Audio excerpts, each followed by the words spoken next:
అందరికీ నమస్కారం. కథ అద్దంలాంటి మనసు. రచయిత సోమంచి ఉషారాణి గారు. ఇక కథలోకి వెళ్ళిపోతామా మరి? అమ్మా, నేనలా వెళ్ళొస్తాను అని బయలుదేరుతున్న శ్యామ్ని, అబ్బాయ్ ఒక్క నిమిషం ఇలా కూర్చో, నీ పద్ధతి నాకేం నచ్చడం లేదురా, నీతో ఆ అమ్మాయిని కూడా తీసుకెళ్ళు, అసలే ఇన్ఫీరియారిటీ కాంప్లెక్స్తో బాధపడుతోంది అని శాంతమ్మ నచ్చ చెప్పబోయింది. నా వల్ల కాదమ్మా, అందరూ నా కేసి జాలిగా చూడడం నేను సహించలేను. డబ్బు కోసం నాకిష్టం లేని పెళ్లి చేశావుగా, నువ్వే తీసుకెళ్ళు అని విసురుగా వెళ్ళిపోయాడు శ్యామ్. శాంతమ్మ నిట్టూర్చింది. నిజమే, డబ్బు కోసం వాడి గొంతు కోయలేదు కదా. అయినా ఈ లోకంలో ఎంతమంది అనాకారులు లేరు? వాళ్ళకి పెళ్ళిళ్ళు కావటం లేదా? అందరూ అలాగే ఉంటున్నారా? తన కూతురు సుఖం గురించి ఆలోచించి కొడుక్కి అన్యాయం చేయలేదు కదా. కోరినంత కట్నమిచ్చి పెళ్లి చేసినా 50,000 తీసుకువస్తానే రమ్మని కూతుర్ని పుట్టింటికి పంపేశాడు అల్లుడు. మొగుణ్ణి వదిలి ఉండలేని కూతురు తల్లి కష్టసుఖాలు తెలిసి కూడా డబ్బిమ్మని దెబ్బలాడేది. భర్త పోయాక వచ్చిన డబ్బుతో పిల్లల్ని చదివించి కూతురి పెళ్లి చేసింది. కొడుకు కొత్తగా ఉద్యోగంలో చేరాడు. అతని సంపాదన సంసారానికే సరిపోతుంది. అంత డబ్బు తను ఎక్కడి నుండి తేగలదు? తమలో వేలల్లో కట్నం ఇవ్వడమే గొప్ప విషయం. అటువంటిది తన కొడుకు బ్యాంక్ ఉద్యోగస్తుడని, పిల్ల నలుపు, పల్లెత్తు, మెల్లకన్ను, అనాకారి కనుక 5 లక్షల కట్నం ఇస్తానన్నాడు పిల్ల తండ్రి. తను వెంటనే ఒప్పుకుంది. కొడుకు కాదన్నా, అందం కొడుక్కు తింటామా, మనసు మంచిది కావాలి కానీ అని కొట్టిపడేసింది. డబ్బు అన్ని అవకాశాన్ని కప్పిపెడుతుందేమో. శ్యామ్ చక్కనివాడు, బుద్ధివంతుడే కాక తెలివైనవాడు. కష్టపడి చదువుకొని బ్యాంకులో ఉద్యోగం సంపాదించాడు. కొన్నాళ్ళు ఆగితే అతనికి తగిన చక్కని సంబంధమే వచ్చేదేమో. వాణి డబ్బున్న వాళ్ళ పిల్ల అయినా బుద్ధిమంతురాలు. 5 లక్షల రూపాయలు కట్నం ఇచ్చానన్న అహంకారం లేకుండా తన అనాకారితనానికి మనసులోనే బాధపడుతూ దీనంగా దిగులుగా కన్నీళ్లు పెట్టుకుంటుంది.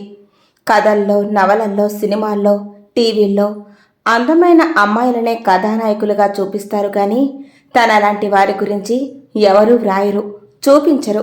అవునులే, తమలాంటి వారిని వర్ణిస్తే ఎవరు చదువుతారు, ఎవరు చూస్తారు? విజ్ఞానం కోసం చదివే పుస్తకాల్లో, వినోదం కోసం చూసే సినిమాల్లో తమలాంటి వారికి చోటెక్కడిది? అత్తయ్య, నాలాంటి వాళ్ళు బతకకూడదు, బ్రతికినా పెళ్లి చేసుకోకూడదు. కానీ ఏం చేయను? అందరిలా మాకు కోరికలుంటాయి. భర్తతో సినిమాలకు, షికార్లకు తిరగాలని ఉంటుంది. సన్నవాళ్ళు, లావువాళ్ళు, పొడుగువాళ్ళు అందరూ తిరగాలేనిది మేమెందుకు తిరగకూడదు? అందవికారంగా పుట్టడం మా నేరమా? అంది దీనంగా వాణి. నిజమేనమ్మా, కానీ మన చేతుల్లో ఏముంది? బాహ్య సౌందర్యం కన్నా ఆత్మ సౌందర్యం గొప్పదన్నారు. చూద్దాం, కొన్నాళ్ళకి నీ మంచితనం, సహనం చూసి వాడు మారతాడేమో. నువ్వు తొందరపడి తప్పుడు నిర్ణయాలు తీసుకోకు. పద, మనిద్దరం అలా బజారుకు వెళ్ళి సరుకులు తెచ్చుకుందాం అని బయలుదేరదీసింది కాంతమ్మ. లోకంలో రకరకాల మనుష్యులు, వారి మనస్తత్వాల గురించి చెబుతూ తన అనుభవాలను వర్ణించసాగింది. ఆమె మాటలు వింటుంటే వానికి ఆత్మస్థైర్యం పెరగసాగింది. నిజమే, లోకంలో తనకన్నా దురదృష్టవంతులు ఎంతమంది లేరు? తనకింకా పెళ్ళన్నా అయింది.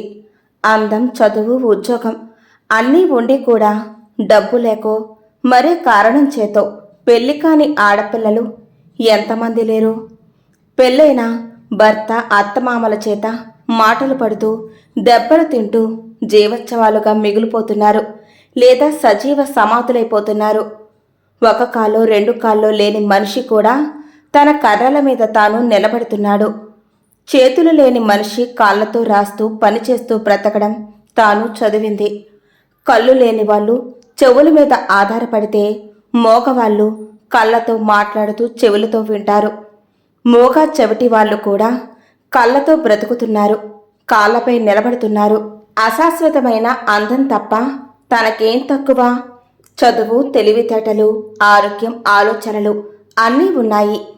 తనకి చిన్నప్పటి నుంచి సాహిత్యం అంటే మక్కువ. ఎంతోమంది మహారచయితల రచనలు చదివింది. అప్పుడప్పుడు వ్యాసాలు, కథలు, విమర్శలు వ్రాసింది. తన రచనా వ్యాసంగాన్ని కొనసాగించి ఒక మంచి రచయిత్రిగా పేరు తెచ్చుకోవాలి. ఆమెలోని ఆత్మవిశ్వాసంతో ఆమె ముఖం కలకలలాడింది.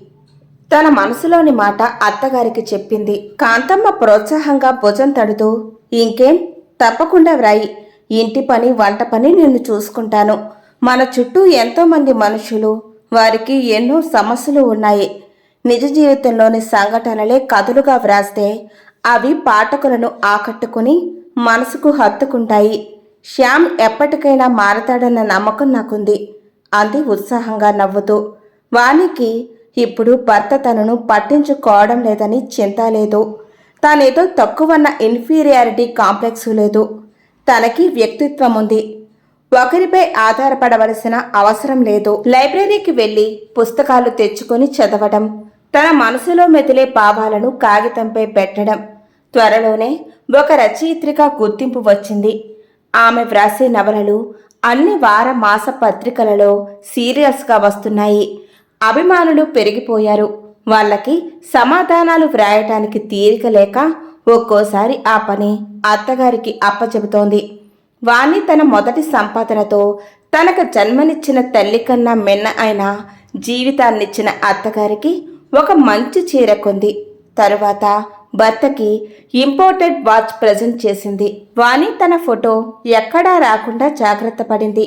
కొన్ని కళా సంస్థలు సన్మానం చేస్తామని, బిరుదులిస్తామని వచ్చినా తిరస్కరించింది. తనని అందరూ వేలెత్తి చూపడం ఇష్టం లేక ఒక అనామకురాలిగానే మిగిలిపోవాలనుకుంది. శ్యామ్ కూడా భార్య తనని వేధించకుండా సాహిత్య లోకంలో మంచి పేరు తెచ్చుకున్నందుకు సంతోషించాడు. కానీ ఆమెను తన వెంట సినిమాలకి, షికార్లకి ఎక్కడికి తీసుకువెళ్లేవాడు కాదు. అతను ఎప్పుడు వచ్చినా ఇంట్లో తల్లి భార్య ప్రశ్నించకపోవడంతో శ్రావ్యతో ఎక్కువసేపు గడపడానికి అవకాశం వచ్చింది. శ్రావ్య శ్యామ్కి ఒకప్పటి కాలేజీ ఫ్రెండ్. ఆమె సాధారణ కుటుంబం నుంచి వచ్చింది. సినిమాలు, షికార్లు, తనకిష్టమైన వస్తువులు, తనకి తీరని కోరికలన్నీ తీరడానికి శ్యామ్ని నిచ్చెనగా వాడుకుంది. శ్యామ్ ఆమెను పెళ్లి చేసుకోవాలనుకున్నా డబ్బు కోసం తల్లి మరో పెళ్లి చేసింది. శ్యామ్, నా పెళ్లి, ఇదిగో వెడ్డింగ్ కార్డ్ అని ఇచ్చింది శ్రావ్య. అదేమిటి, ఎప్పటికైనా మనిద్దరం పెళ్ళి. అతని మాట పూర్తి కాకుండానే పక్కున నవ్వింది శ్రావ్య. అని నువ్వనుకుంటే నీ కర్మ, నేనెప్పుడూ అనలేదే. అందుకే నువ్వు పెళ్లి చేసుకున్నా నేనేమీ అనలేదు. అయినా రెండో పెళ్లివాడిని చేసుకునే కర్మ నాకేమిటి? ఏదో టైంపాస్ కోసం నీతో తిరిగాను. నా అందాన్ని చూసి ఓ పెద్ద ఆఫీసరు కట్నం తీసుకోకుండా పెళ్లి చేసుకుంటానన్నాడు.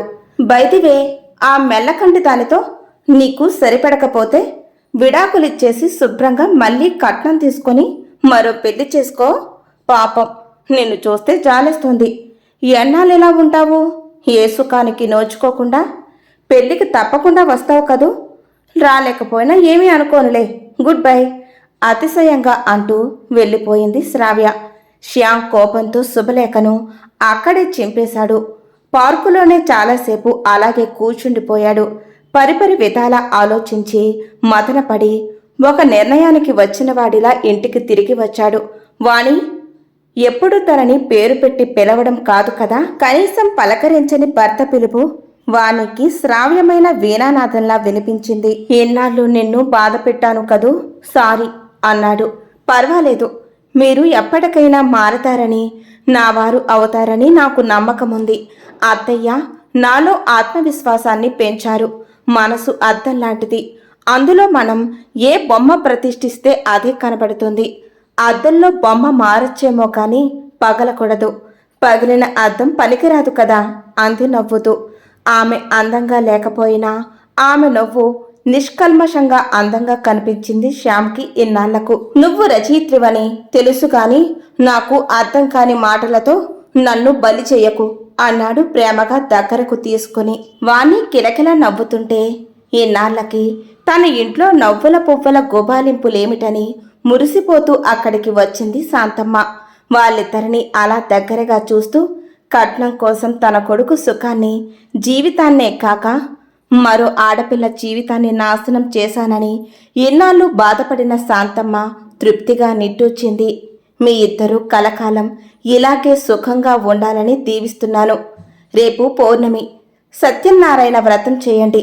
ఓ అమ్మాయినో అబ్బాయినో కనండి చాలు అంది ఆశీర్వదిస్తూ. ఇంతటితో ఈ కథ సమాప్తం. శ్యామ్ని తన గర్ల్ ఫ్రెండ్ తిరస్కరించడం వల్ల తన భార్య విలువ తెలుసుకున్నాడు. ఒకవేళ ఆమె ఓకే చెప్పి ఉంటే ఈ కథ వేరేగా ఉండేదేమో కదా. మరి మీ అభిప్రాయాలు కామెంట్ రూపంలో తెలియచేయండి. మీకు ఈ వీడియో నచ్చితే లైక్ చేయండి, షేర్ చేయండి, కామెంట్ పెట్టండి. మా ఛానల్ని తప్పకుండా సబ్స్క్రైబ్ చేసుకోండి.